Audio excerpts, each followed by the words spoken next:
Hi. How are you, everyone? Thanks for joining us today. So we are going to explore secure startups. Companies are hungry to launch, hungry to grow. How do you protect user data and keep your operations going and secure when you have to scale? I'm really excited for this panel. We've got a broad array of insights and experience from our guests. Let's start with you, Doug. Startups have limited budgets, very few engineers when they're starting out. How does a startup think about security when they have so few resources? Well, the reality is most startups don't think about security, and they end up getting in trouble at some level. But I think if you were going to approach that topic seriously, it starts by thinking about risk. Every business at a different stage of its evolution is going to have a different set of risks that it should concern itself with. And they're not just strategic in terms of your competitors or so forth, but they are about how safe your operation really is, as all of us now have some of our customers' data to protect. And so there are basically three areas in which I've told folks to really start considering how to bucket those risks as they think about what they need to do. The first is corporate risk, defending your users and the applications they access. The second is really application security and product risk, and there's a lot there, it's sort of obvious. A third area is around production security and making sure that the operation, right, of your security program is actually something that keeps up with that risk.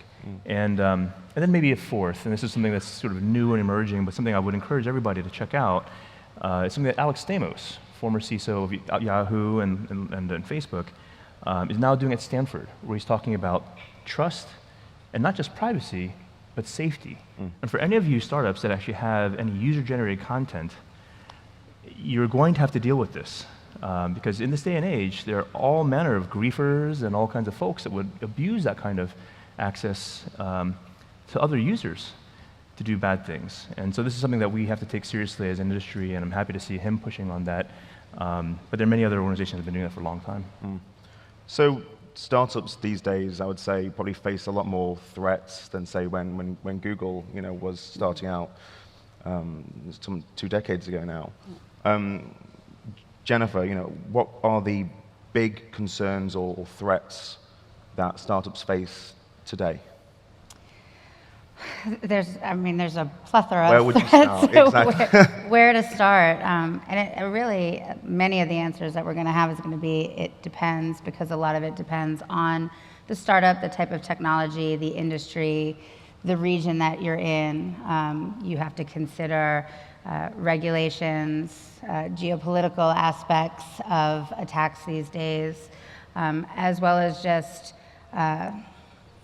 data being extremely valuable and very, very easy to obtain often. A lot of attackers will go after startups who have high-value data because they know security is not a priority and it's going to be a lot easier to get a hold of. And data these days is extraordinarily valuable. And safety is another one. As Doug mentioned, a lot of technology today really blurs that line between safety and security, and that's something we really have to think about. So Heather, you have run Google's internal security operations now for 16, 17 years. Ever since it was a tiny company, and you've been there for quite some time. How did you make Google, when it was in its infancy, proactive and aware of security? Was it like a chicken and the egg? Was it that they brought you in and you helped to sow this culture there, or I think the model of Google is the right one. When I got there, they were so fanatical about security already that half of the job was already done. From the moment they took the first search query, they were thinking about, where do these logs get stored? Who has access to them? What is our responsibility to our users? And I think that's the model I see in startups who are successful with security, is that the CEO, the founders, are fanatical from day one in understanding what threats exist to the business and what they need to do to protect it. And that, for me, delineates, I've probably seen 100 startups in my time, either companies that Google has bought or ones that we do consulting with. And that's the delineator. When I talk to the founders and the CEOs, and they ask really deep, probing questions about what they should be doing, that the ones that don't are the ones that I know are going to get breached and who are not going to have a plan for what to do about it. So for me at Google, it sort of came in, we were doing search, we had just launched ads, we'd had that for a little less than a year. And you also started way before even Gmail was a thing. Yeah, so when I started, Gmail was being incubated secretly in a room with 6 people. But they were already thinking about security. They were thinking about how do we have integrity of the data. We don't want to lose people's Gmail if we're going to encourage them to keep it with us forever. And so these seeds are sown very early in culture, and that is, I think, why we've been able to be as successful as we are in this space, and to recover from any challenges we've had. So as you say, Google has been really very proactive in terms of how it approaches security, not just in terms of necessarily publishing what you guys do on the blog. You also have Google Project Zero, which is very high profile as well. In terms of how Google works with other companies, can you tell me about how Google works with other companies in terms of how it kind of shares threat intelligence, information about threats, information about the issues out there?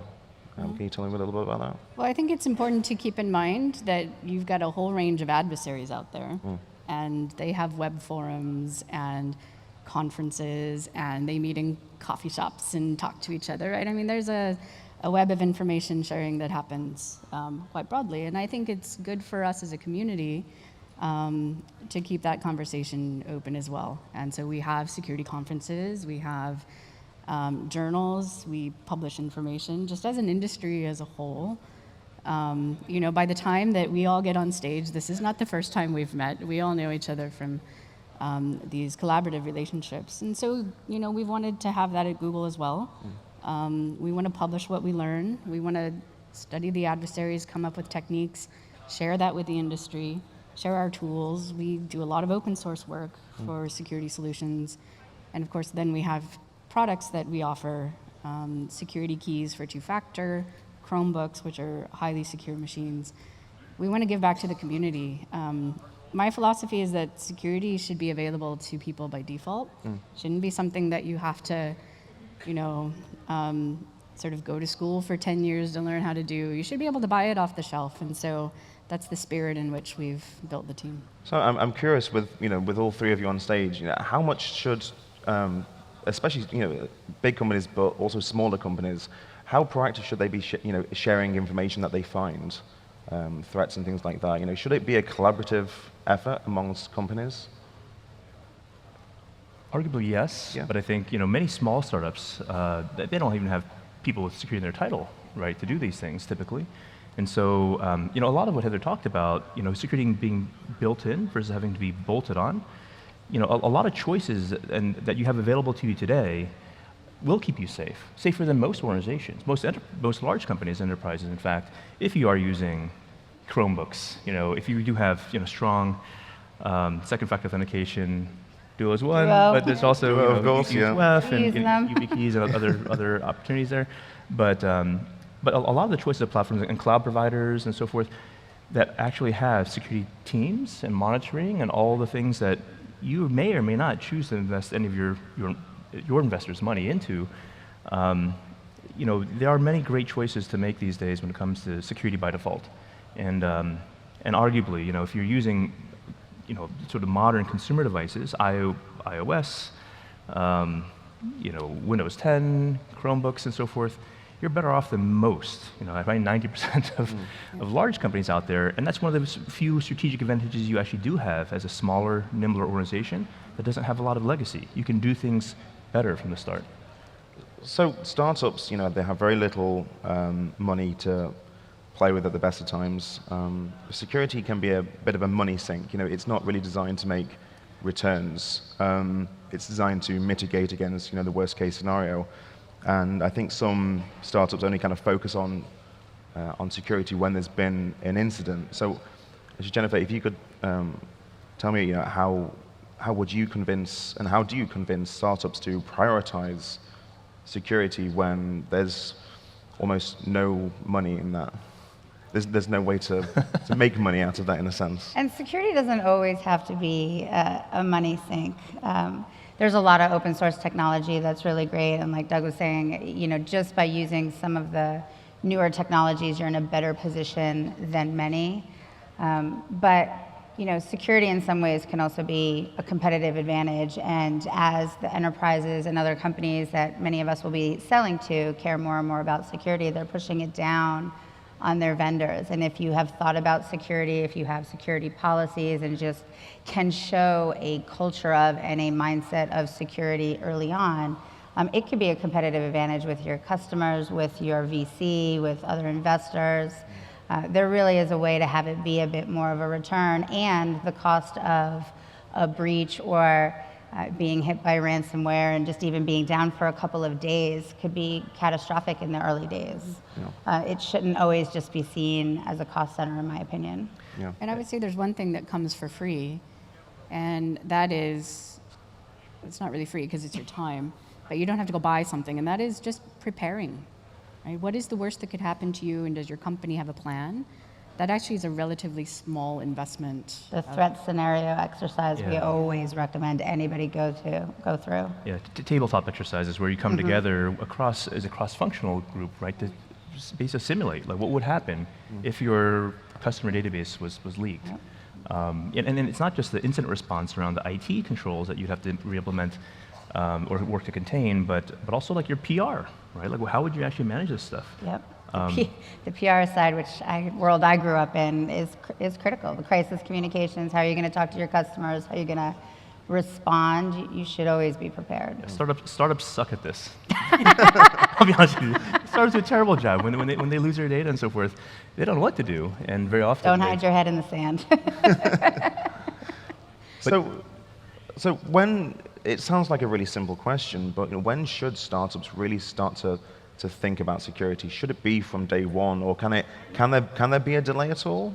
Well, so I think and people don't know these stories very often, but if you talk to investors, you'll hear stories of. At least I know of one company in a portfolio with an investor that I had who lost their $10 million that they raised due to their CFO being catfished, right? Basically getting an email, being asked to wire the money elsewhere, and then happily doing so, and that being unrecoverable and the company going out of business. Yeah. As soon as you take someone else's money, you actually have that very direct obligation, but I would actually argue as soon as you actually start carrying anyone else's data, you do have to start thinking about these things. And you have to put yourself in the shoes of those folks whose data you have to protect.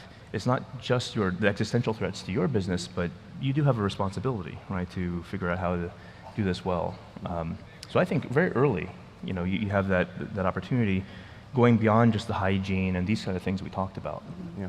And a lot of times, the sooner you start thinking about security, the less expensive it is in the end, not just from the perspective of being breached, but as you grow, as you start selling into different industries, working in different regions, adding new technology that stores a different type of data, if you're not prepared for the type of risk and regulations you're going to face, that catch-up could be excruciating.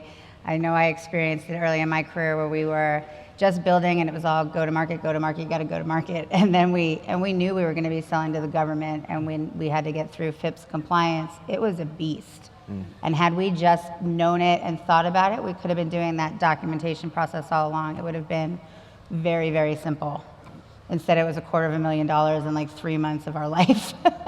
Very expensive. But another way to think about this is, security is not just about slowing things down, putting those boundaries in place. It's not like you're trying to hit the gas pedal as a startup with the funding you've taken, all the team you've built, and all the products you're building, and then pushing the brake pedal at the same time. If you do it right, you're making security the safe path the easiest one, and it is kind of a design function. I have a friend Diane Marsh, who has led this at Netflix for a long time, and she has termed this paved path, right, where you can go off-road, right? And they have this, Netflix, for instance, very early had this culture of freedom and responsibility where people can do what they want to do and do what they need to do to make the business successful, but the right things to do, or the easiest ways for them to be successful, were also created, right, by their security team as the safest. And so if you approach it from this sort of intersection of technology and people, and how you make better, safer choices simpler and easier to make, I think you can actually have security enable, right, the business to do those things faster. Yeah, and I would actually challenge your question a little bit, because a lot of people ask, well, when should it start? And actually, it should always be there. It's, security is not something you're going to start doing and then someday stop because you finished. Same thing with risk management in your business. You're not going to suddenly stop paying your taxes. Like, security is a fundamental feature of businesses in the modern world. So really, the conversation, which is free, should start in day one. You should start trying to get your developers to think of themselves as security people from day one. And any security people you should have, they should be thinking as developers do. It is all part of the same ecosystem. It is not an entity that lives separate from a company. So when startups have, they start out, they've got they're fortunate enough they can get a CSO pretty quickly, they can build out a security team. I want to bring up a point about diversity in security teams. Do you mind me asking how many people are on your staff in Google, on your information security side? I'm trying to think about whether or not we publish this number. I mean, we've got, I would say, over 1,000 across the company doing full-time. Over 1,000, yeah. And so hopefully, we can discuss this about why having people from different backgrounds and different skills working in security is so important. Well, why is diversity so important when it comes especially in security? I think because the problem will be attacked from multiple directions and multiple perspectives by attackers, right? It's not just the technical controls around your applications or the network controls, access, or what have you, but also going after users in ways that are very, very direct and sometimes very, very crafty. And so, there actually are a number of different skill sets and ways in which I think security teams are constructed, right, to cover the degree of risk that they see from all directions. One of my favorite, there's a blog post actually, not even a blog post, there's an article written on a media platform we have called Decipher that covers a bunch of security discussion and topics. And the former CISO of LinkedIn, Corey Scott, has written nicely about the different archetypes that he sees of people in security. And they're not just the pirates, right, or the kind of attackers and so forth, but also in fact, actuaries and accountants that actually have to keep track, make lists. And a lot of compliance is denigrated as being like a lot of checklist thinking and security by accountants and so forth. But there is an operational rigor that you do have to achieve at scale in order for you to scale in security, to be able to do things repeatedly well. And part of that is making sure that you have kept track of what you're doing, of the progress you're making, of how security doesn't regress, right, through the things that you do as you change your business. And so it takes all kinds. And it's not just the security gurus and rock stars and so forth that you need some of those too, likely, depending on what you're doing, but very often the more mundane sort of aspects of security get overlooked, right, when people look to go build a security team. Yeah, I'd say, we've got a pretty, 1,000 people, you get an opportunity to build a pretty diverse team. It's a global team, people who've come from all different countries. On my team, I've got a FEMA responder, a Michelin-star pastry chef who brings in delicious stuff, but has also worked in the hustle and bustle of the kitchen, right? And so that brings a different viewpoint on stress, on adversarial thinking, on how to get along well with people. We've got people who are physicists, economists. I worked once with a neuroscientist. I'd love to have anthropologists on my team, but I haven't found any yet. Because all of these people bring a different perspective of the users we're trying to protect, and how the bad guys are working. Right? So. Jennifer, you and I have spoken before about culture, security culture, in how companies approach their security posture. How important is that culture when it comes to a company, a startup approaching security? I think culture is very important. I know I grew up building security startups, so most of our early day folks were all paranoid security people who had been in the industry forever. It came very naturally.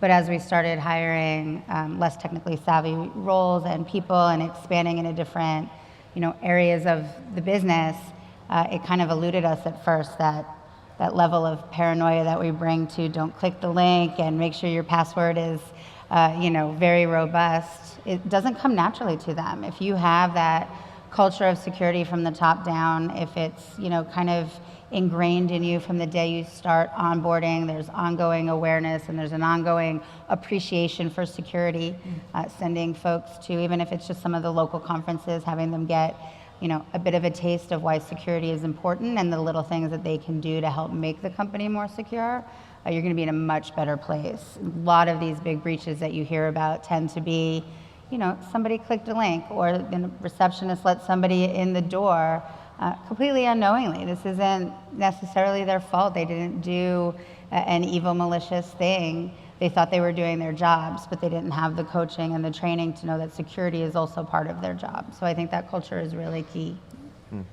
So Heather, you're essentially in charge of spreading the security gospel at Google. Google has gone from a small startup to this multinational multi-billion-dollar company. It's huge now.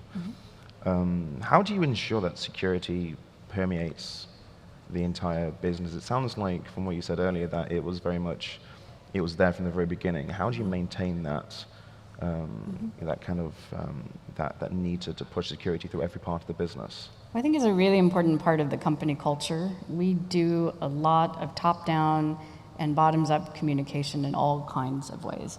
And there's a few books written about Google if you want to see how this is done. But it is something that's repeated often. If I go to talk to somebody, I've actually seen this. We have these, we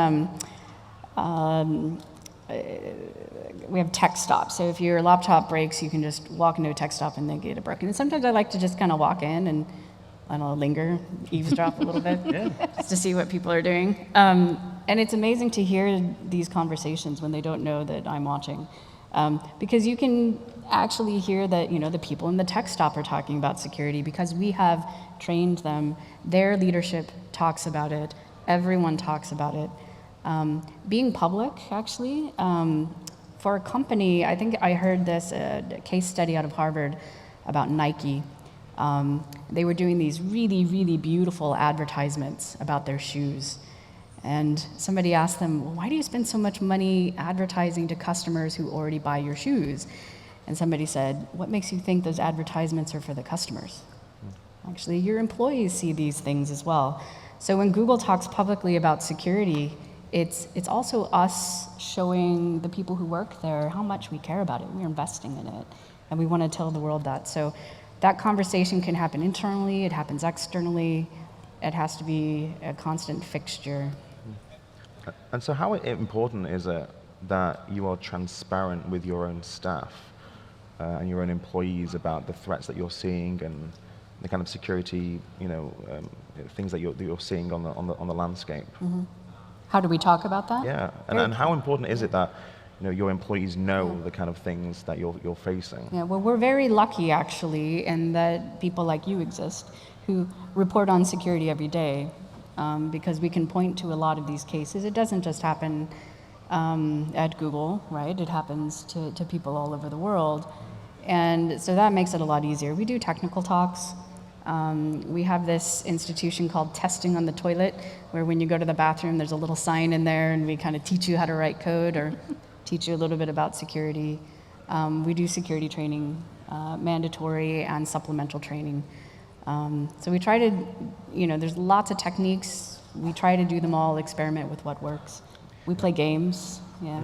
Yeah, I think, for companies that are thinking about security, I think, it's just like modern development practices, like DevOps and so forth, have certain principles, right? Transparency, observability, all these kind of things. And it's not that different for security. Security actually requires sort of a cultural commitment. Yep. And again, the best companies do have everybody as a member of their security team.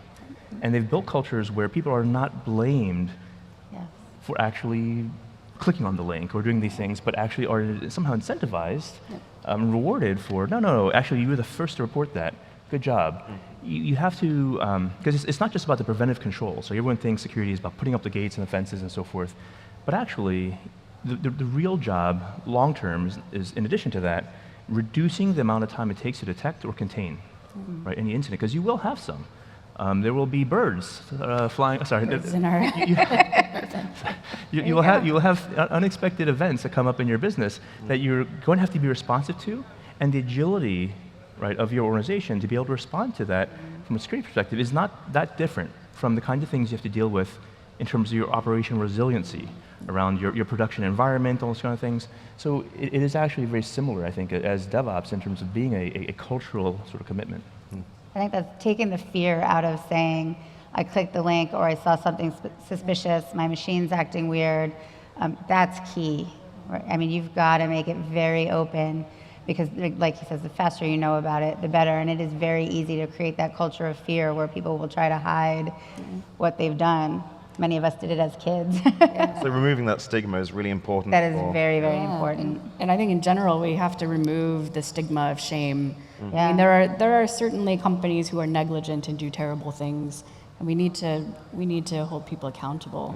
But we do red team testing. This is sort of taking very talented hackers, asking them to hack us, and learning from that. And they've done tests against our own security team that are successful. So we know that there are still techniques that work. And so for this reason, we need to remove the shame of being a victim. Like victims, whether you're the person who clicked the link or a company who got targeted by an adversary far and above your level, you are a victim, and we should stop victim shaming. And that means that, when you watch your competitors get hacked, don't make fun of them, because that might be you someday too, right? So really starting to make this more of a cooperative, collaborative culture of security. So Jennifer, you run a pretty successful pen testing company. You go into businesses, you test their security.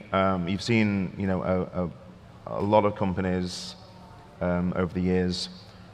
What kind of tools and resources do companies need to ensure that they have security at the heart of everything they do? I'll go back to a lot of it depends. It really depends on what you're trying to secure. But I mean, a lot of the basics are still key, even as we come out with the new shiny technology, having things like, firewalls and antivirus and two-factor. We've been using Duo since the beta phase of the technology. Those things are critical. And then, layering on top of that some of the newer technology or the different types of things that are available. But beyond that, you also want to make sure you're monitoring and that you're capable of responding. We see time and time again that companies have put together these really elaborate, security networks and every new technology that comes out, but they don't understand it well enough to get it implemented properly, and they certainly don't have anybody who's capable of monitoring it and responding to anything. So we get through. I mean, at some point we will get in. And if we can get in undetected, you've spent a lot of money and you haven't really kept the adversary out, right? So I always recommend, you certainly want to do all the basics and then some, but you really want to make sure you're also able to monitor and respond and understand what's going on from a security perspective. Doug, you founded Duo Security. You've had many years doing this. You just sold to Cisco for, I want to say, 2.3 billion. Is that about right? Ish. A lot of startups out there, and you grew one up from scratch, will take the move fast and break things mentality. Facebook took that literally, and in the past year, there's been incident after incident. And a lot of startups out there will try and take that same kind of move fast and break things approach. But how compatible is that move fast mentality with security? I think the opportunity for security is allow you to move fast without breaking things too badly, right? There will be some things that in a fast-growing business, startups, in hypergrowth, often don't understand everything that's going on, even within their own organization. So part of the challenge is that you can just get your arms around all of that. And so actually Google back had published a number of papers on a security architecture called BeyondCorp, which if you go back and look at it, it sort of gets back to like the basics, right? Strong authentication, an inventory of all your devices, just knowing what you have, what you're using, and making sure that access to the resources that your employees or partners or vendors or consultants need is actually controlled, right, in a sensible way. It sounds so basic, right? Isolation and policy, that's all you need to do. But at the end of the day, that's 80, 90% of security, right? And I think, when we have seen, hypergrowth companies fail, right? It's because they have not understood kind of the edges of what their operation actually look like. When you, for instance, have non-employees granting other non-employees access, when employees leave, as they do, right, in startups, and you forgot to shut the door behind them, right? There's just a lot of really basic things that people get wrong because operationally, they're difficult. I mean, it all sounds easy, it's all basic stuff, but to actually do them well requires, at scale and at high growth requires a degree of discipline or automation. And that's why I say the similar kind of thing as DevOps and so forth. Having the right things happen, it has to be engineered. And so when you think about security as a function within an organization, you do have to apply sort of a design thinking kind of process to that. And so we actually do have folks within our business that are user researchers, and some of them are journalists, and we have folks that spend a lot of time understanding, well, what are people's sort of understanding of how security works, and how do we have to design and adapt our processes to their workflows, because they're not going to change how they do things necessarily to get things done. And if you do try to put, for instance, something in their path, they might just go around it and use something else. In this age of consumerized IT, right, they can make their own choices.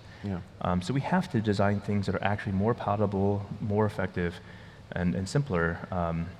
And so starting from that principle, I think, if that's the way you approach security, it will allow you to go faster and do these things in ways that are less onerous. So what kind of, I know this is the kind of the million-dollar question, really, because many startups out there will have to think about their threat model, what kinds of things that they face, and it'll be on a case, it'll be different for every single company. And you mentioned the consumerization of technology. You've got Chromebooks out there, Duo. Duo is great for this. Security keys are fantastic for this. It was your colleague, Wendy Nather, who brought up this notion of minimum viable security. And so what kind of things, beyond what we've discussed already, can most startups do to protect themselves? I mean, we have patching and things like that, but what else is there that they can do? Well, I think starting by minimizing your attack surface. Complexity is actually the real enemy of security. Right? The more complex and complicated your environment is, the harder it is for you to understand what's going on, harder it is for you actually to take any preventive controls or detect when things have happened. And so it does start by trying to reduce and simplify. Instead of having 7 languages, right, that your applications might develop in, try to choose a few that are actually memory safe and and so forth, that a little more less error prone. Putting things behind, for instance, SSO, right, single sign-on, it's one of the capabilities we provide as well, where instead of having to have accounts, right, to every application with different passwords and so forth for somebody to manage, have a single point of control, where you put all that behind and able to then implement policy and control around, but also afford your user the convenience of only having that single login and having to log in once, right? But you do have to set up the rest of it, the monitoring and so forth. It's almost a Maslow's hierarchy of need. If you get the hygiene right, make the right choices about the technology so that you prevent a lot of the problems, then you can work on detection and then response. But you don't want to do that without having kind of the basics in place first. And those basics are hard to get right, and they do require, if you don't have a security person, at least have an IT person who understands that the job needs to be to help automate a lot of their job. Because if you can't do those things well, humans are very fallible. They're soft and squishy, and there will be problems in the gaps. So at Google, you have people working all over the world. You have staff are dispersed, and many other, especially startups, will have dispersed staff working remotely. They'll work from home. They'll bring their own devices. They'll install their own apps. How can a startup protect their own employees while retaining their agility and not stifling them? Well, Doug mentioned this architecture that we started adopting kind of furtively about 10 years ago, called BeyondCorp. And the premise here is that many IT networks at this time had been set up kind of in a castle mode, where you have big strong walls or firewall, and you put all the IT systems in the inside, and that is also kind of predicated by a building wall around you. And this worked really great when we had mainframes and you had to physically go to the mainframe in order to use it. But now we have people working from home, traveling, etc. And we realized that this castle mode no longer works, and that we actually needed to make the individual assets kind of castles on their own, if you will. And we adopted that architecture, and it means that today, simply by walking into a Google building, you do not get any extra trust on the network. I like to tell people it's sort of like you should be able to run your whole business out of a Starbucks, in the sense that your laptop, sort of as your kind of view into your IT systems or your production environment, should be secure no matter where it is in the world. And we build that device to be such, right? And so for us, that's Chromebooks. We do also use some other platforms as well out of necessity. But by doing that, it means that we have a totally mobile workforce. I know people who've done work from Antarctica. I think it was probably really expensive, the internet, but they've done it. I could imagine someday if we have Googlers in space, they'll be able to work from space, right? And they'll be just as secure there as if they were sitting at their desk back down on Earth. And I think if these kinds of technologies are now available, and it's really exciting if you're a startup, because you can adopt that from day one. If you're a 40-year-old company, I can tell you, as a 10-year-old company, when we did it, it was really hard, and it took a long time. And so adopting these kinds of technologies is really important from the beginning. How do you see that, Jennifer? You've got hundreds of staff all over the world. Some work remotely, some don't. How do your staff remain agile, especially when they're out and about in the field and so on? How do they remain agile and able to stay secure at the same time? We take a very similar approach that no matter, physical location in the office gets you closer to the people, but you're still going through the same protections as you would anywhere else. So, we do take a very similar approach. A lot of times, depending on where they're going or what clients they're working with, they bring fresh equipment. They're not actually connecting to our network from customer networks. They do that piece of their work separately or on a separate, MiFi, Wi-Fi kind of device. And then, we'd say the same thing when we challenge, and I would recommend startups not just think about their own security. You have to think about the security of your entire ecosystem and supply chain and your vendors, and challenge them, ask them questions, make sure they're thinking about security, because the minute you open up to a partner or a supply chain, you're bringing all their risk into your world as well. Yeah. The evolution of the BeyondCorp model is now, this is sort of marketing and industry sort of, term for buzzword around called zero trust. Yeah. But this notion of, again, verifying your users as they come in, validating the security of their devices, and ensuring that you have, proper access controls, whether they're mini castles around every person or like they're all in shark cages, right? Whatever.